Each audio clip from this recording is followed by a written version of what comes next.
Hey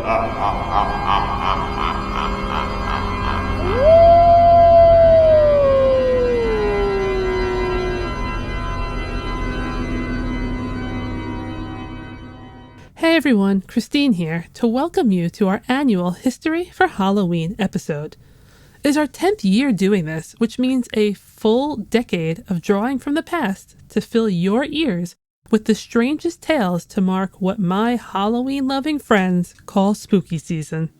I'm going to start us off with a story that, well, if you've ever listened before, you know where this is going. It came from a historical newspaper. This is the, quote, story of a ghost and conjugal fidelity from the May 18th, 1820 edition of the Maryland Gazette.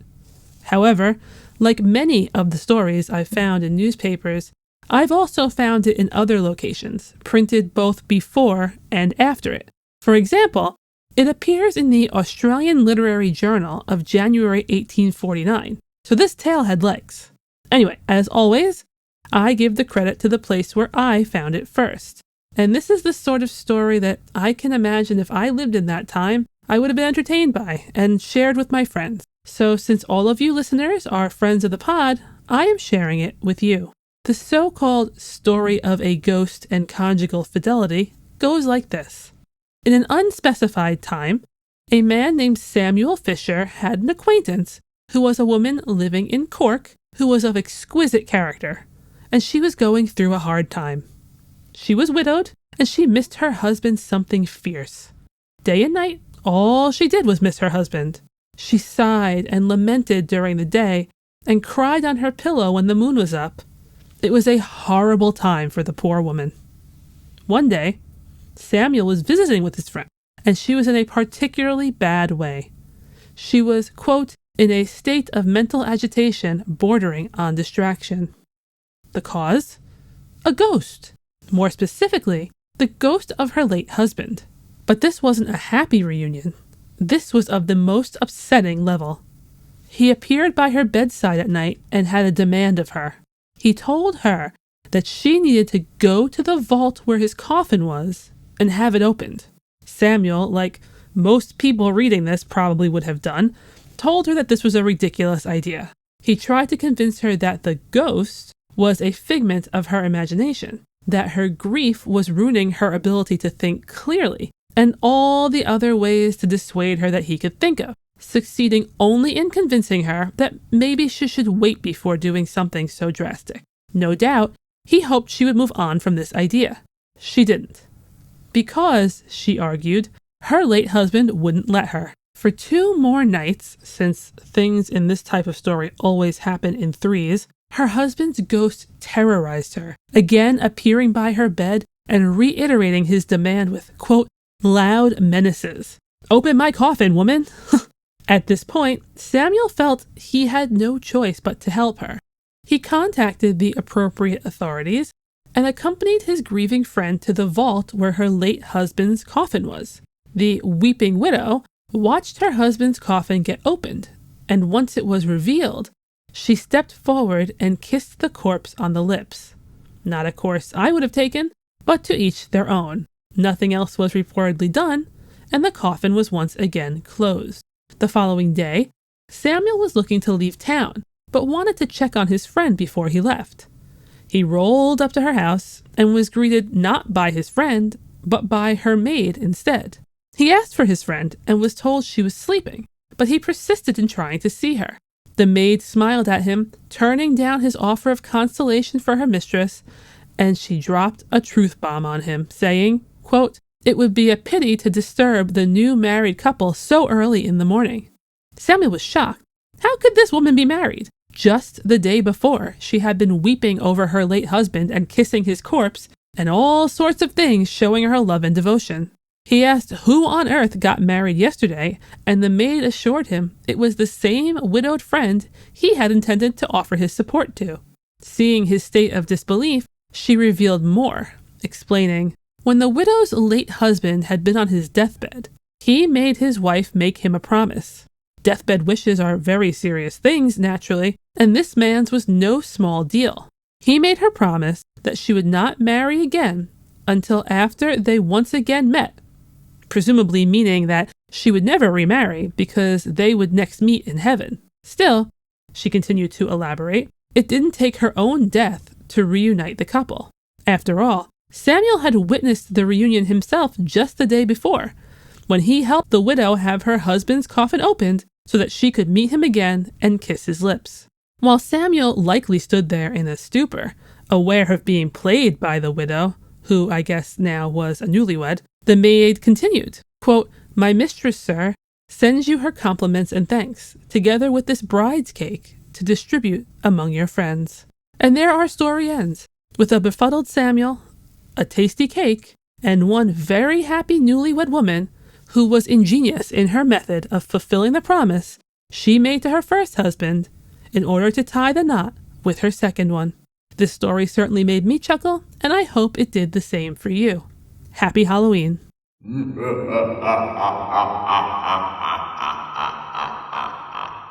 the late 12th century, in Japan, a civil war was fought between the Heike or Taira clan and the Genji or Minamoto clan. Its last battle was fought at Dan-no-ura, and that sea and shore, so the story goes, have been haunted ever since. On dark nights, thousands of ghostly fires hover about the beach or flit above the waves, and whenever the winds are up, a sound of shouting, like the clamor of battle, comes from the sea. The restless ghosts would wreck ships and drown swimmers, and to appease them, a Buddhist temple was built nearby.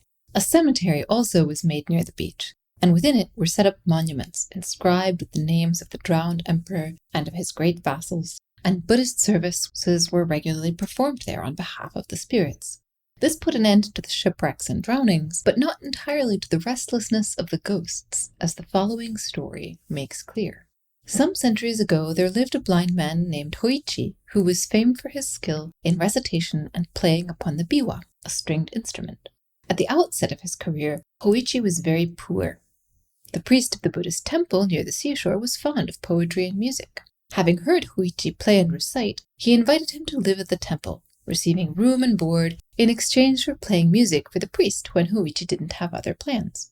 One night, the priest was called away to perform a Buddhist service, and he went there with his acolyte, leaving Hôïchi alone in the temple. Midnight passed and the priest did not appear, but Hôïchi remained on the veranda, practicing his biwa. At last, he heard steps approaching from the back gate. Somebody crossed the garden and halted in front of him, but it was not the priest. A deep voice called the blind man's name, unceremoniously, in the manner of a samurai summoning an inferior. "Hôïchi!" "Hi!" answered Hôïchi, frightened by the menace in the voice. "I am blind. I cannot know who calls." "There is nothing to fear," said the stranger more gently. "I have been sent to you with a message. My present lord, a person of exceedingly high rank, is staying nearby with many noble attendants. He wished to view the scene of the Battle of Dan-no-ura, and having heard of your skill in reciting the story of the battle, he now desires to hear your performance. You will take your biwa and come with me at once to the house where the august assembly is waiting." So Hôïchi donned his sandals and took his biwa and went away with the stranger. The hand that guided him was iron, and the clank of the warrior's stride proved him fully armed, probably some palace guard on duty. Presently the samurai halted, and Hôïchi became aware that they had arrived at a large gateway, and he wondered, for he could not remember any large gate in that part of the town.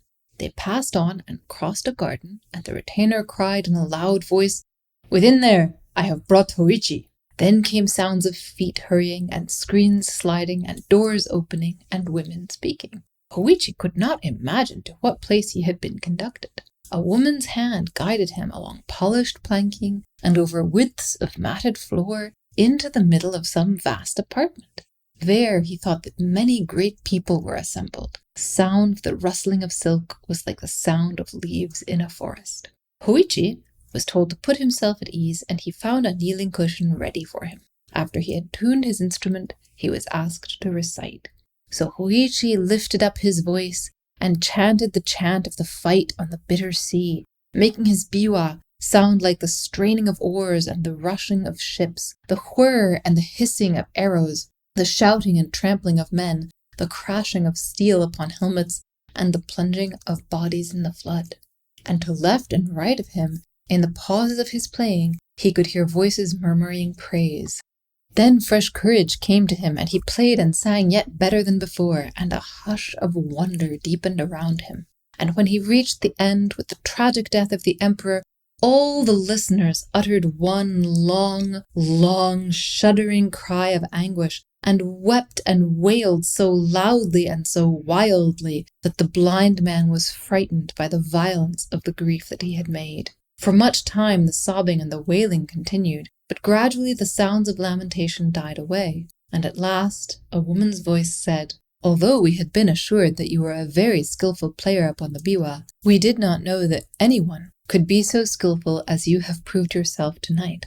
Our Lord intends to bestow upon you a fitting reward, but he desires that you shall perform before him once every night for the next 6 nights. Tomorrow night, therefore, you are to come here at the same hour. The retainer who tonight conducted you will be sent for you, but speak to no one of your visits here, because our Lord is traveling incognito." It was almost dawn when Hôïchi returned, but his absence from the temple had not been observed, as the priest, coming back at a very late hour, had supposed him asleep. In the middle of the following night, the samurai again came for him. Hôïchi gave another recitation, with the same success that had attended his previous performance. But during this second visit, his absence from the temple was accidentally discovered, and after his return in the morning, he was summoned to the presence of the priest, who said, "We have been very anxious about you, friend Hôïchi. To go out blind and alone at so late an hour is dangerous. Why did you go without telling us? I could have ordered a servant to accompany you. And where have you been?" Hôïchi said that he had to attend to some private business and could not arrange the matter at any other hour.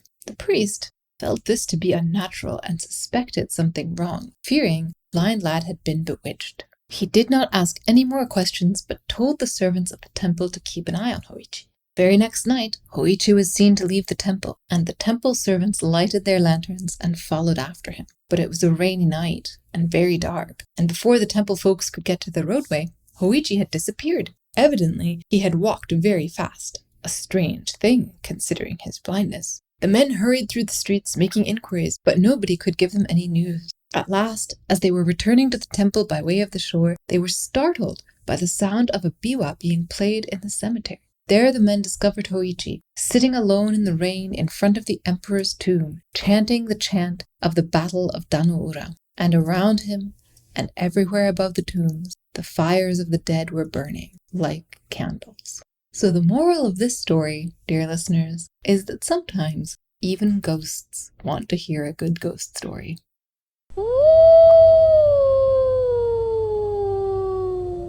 Hello, Footnoting History friends. It's Kristin, back again with some more spooky stuff for you.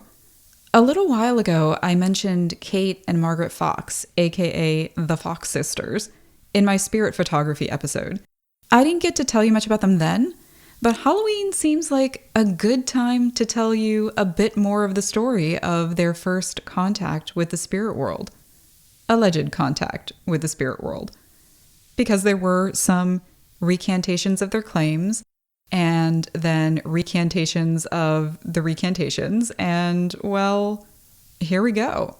So, Kate and Margaret were the younger daughters of the Fox family who lived in Hydesville, New York, which is in the Rochester area. They were young. I've read various versions of their ages, but Kate was about 11 and Margaret was about 14 when, in 1848, they claimed they heard soft tapping from the floor and walls of their bedroom. It took some convincing, but eventually their siblings and parents agreed that they heard something too. Only they couldn't figure out where the noises were coming from. The taps got louder, the house started shaking, and there even seemed to be someone walking around in the pantry. So, creepy stuff. Their mom was pretty freaked out, and Kate and Margaret decided to try to talk to whatever spirit was obviously behind these disturbances. The two theories are they had to keep the prank going or they get into some real trouble, or it was no prank. Kate and Margaret asked who the spirit was and what they were doing there, and they got some answers via more taps and knocks. I guess it was like a ghost Morse code or something. The spirit revealed that he was a 31-year-old man who had 5 children, 3 sons, 2 daughters, and that he had been murdered in the house a year before. Oh, and he was buried in their cellar, 10 feet under.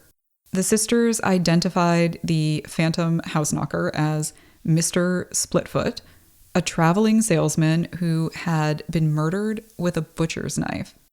Soon, the neighbors were hearing about the ghostly goings-on at the Fox household because they were actively told. And the floodgates were opened, and people started coming to the house and witnessing Kate and Margaret talk to spirits. Mr. Splitfoot had to share the spotlight. People wanted to hear from their dead relatives, and the Fox sisters did not disappoint. Their older sister, a 30-something divorcee named Leah, made it her job to be the sisters' agent and started booking them for public demonstrations. Their debut appearance was in 1849 at Corinthian Hall in Rochester, and about 400 people paid to see them do their thing. And that was just the start. They went to New York City, Philadelphia, St. Louis, Washington, D.C., and the Cleveland, Ohio. They went all over. They were wildly successful, and many historians credit them with sparking off the American spiritualist movement, a diffuse belief system that held, among other things, that the living could communicate with the dead. A lot of 19th century people were eager to accept this as a possibility. A lot of people wanted to talk to their dead relatives, and the Fox sisters' success inspired other mediums to emerge, and things just kept getting bigger. I mean, not everyone bought what the Fox sisters were selling, so to speak. There were plenty of skeptics who did not believe in talking to ghosts, and Scientific American called the Foxes the, quote, the spiritualist knockers from Rochester, which I just love. The magazine would go on in later years to offer $5,000 to anyone who could sufficiently convince a panel of Harvard and MIT guys and Harry Houdini that psychics like the Foxes were legit, and, well, let's just say no one got that money. And yes, Harry Houdini, the famed illusionist, was a huge skeptic of this stuff. He knew a thing or two about creating illusions, and he had a sort of side vocation of debunking mediums and psychics. As for Kate and Margaret, well, Kate went to England in 1871 and married an English barrister who was pretty into the spiritualist thing. And Kate had a steady seance business for a time. Eventually, Kate was widowed and left with 2 small children, and she had developed a drinking problem. As for Margaret, she met a man named Elisha Kane in 1852. He was a Navy man and an Arctic explorer, and he was actually pretty skeptical of Margaret, even though he was just utterly charmed by her. He kind of made it his mission to rehabilitate her. His plan sort of worked. She left the medium circuit, went to school, and married him in 1857. When he died, she converted to Catholicism, started drinking too, and by some counts dipped her toe back into spiritualism. In 1888, she gave an interview in the New York World where she confessed that she and Kate had made it all up. Those knocks, they were the sisters cracking their joints.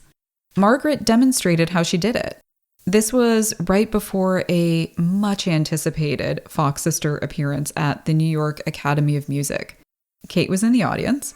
Historians speculate that perhaps they were both pissed at their older sister Leah, who was telling people that Kate was unfit to care for her children because of all of the drinking. People were floored. People cheered that they knew they were fakes all along and spiritualism was a bunch of crap.